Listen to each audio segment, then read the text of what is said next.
K T. Jaleel മന്ത്രിയായിരിക്കെ ഭാര്യയ്ക്ക് പ്രിൻസിപ്പലായി വഴിവിട്ട നിയമനം നൽകിയെന്ന ആരോപണം.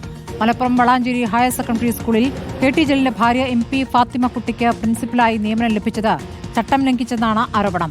പ്രീത VK എന്ന അധ്യാപികയായിരുന്ന പ്രിൻസിപ്പൽ ആകേണ്ടിയിരുന്നത്. അധ്യാപകർ നൽകിയ പരാതി വിദ്യാഭ്യാസ വകുപ്പ് അട്ടിമറിച്ചുവെന്നും Malappuram DCC general secretary Siddique Panthavoor ആരോപിച്ചു.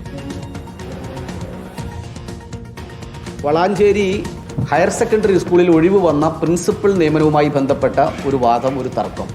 ആ ഒഴിവിലേക്ക് MP ഫാത്തിമ കുട്ടിക്ക് നിയമനം ലഭിച്ചിരിക്കുന്നത് നിലനിൽക്കുന്ന ചട്ടങ്ങളുടെയും നിയമങ്ങളുടെയും കടുത്ത ലംഘനമാണ്. HSSTയുടെ ഹയർ സെക്കൻഡറി ടീച്ചറായിട്ട് MP ഫാത്തിമ കുട്ടിക്ക് നിയമനം കിട്ടുന്നത് 27/8/1998 Preetha VK date of approval 27/8/1998. അതായത് അവർ രണ്ടുപേരും ഒരേ കാലയളവാണ് അവരുടെ ടീച്ചിങ് എക്സ്പീരിയൻസ് എങ്കിൽ സീനിയോറിറ്റിക്ക് മാനദണ്ഡമാക്കേണ്ടത് പിന്നെ അവരുടെ പ്രായമാണ് എന്നുള്ളതാണ്.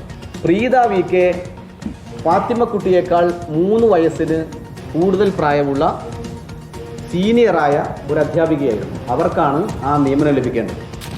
ഈ പരാതികളെല്ലാം നിലനിൽക്കെ 26/7/2016 ഹയർ സെക്കൻഡറി ഡയറക്ടറിൽ നിന്ന് MP ഫാത്തിമ കുട്ടിയെ നിയമിച്ചിട്ടുള്ള ഉത്തരവിറങ്ങുന്നതും അദ്ദേഹം കേരളത്തിന്റെ മന്ത്രിയായിരിക്കുന്ന സമയത്താണ്.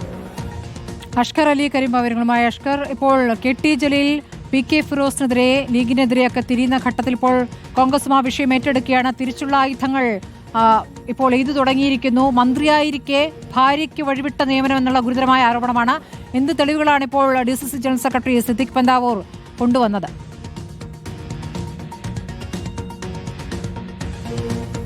സ്മൃതി, കഴിഞ്ഞ ദിവസം ഫേസ്ബുക്കിലടക്കം ഇതുമായി ബന്ധപ്പെട്ടുകൊണ്ടുള്ള ഒരു പ്രതികരണം കെ.ടി. ജലീൽ നടത്തിയിരുന്നു. താൻ ഈ വിഷയത്തിൽ ഒരു ശുപാർശയും ആർക്കും തന്നെ നൽകിയിട്ടില്ല. വേണമെങ്കിൽ അത് സ്കൂളിലെ മാനേജ്മെന്റുമായൊക്കെ സംസാരിക്കാവുന്നതാണ്. അത് വിശുദ്ധ ഖുർആനടക്കമാണായിട്ട് താൻ സത്യം ചെയ്യുന്നു എന്നുള്ള ഒരു പ്രതികരണം നമുക്ക് കെ.ടി. ജലീൽ നടത്തിയിരുന്നു.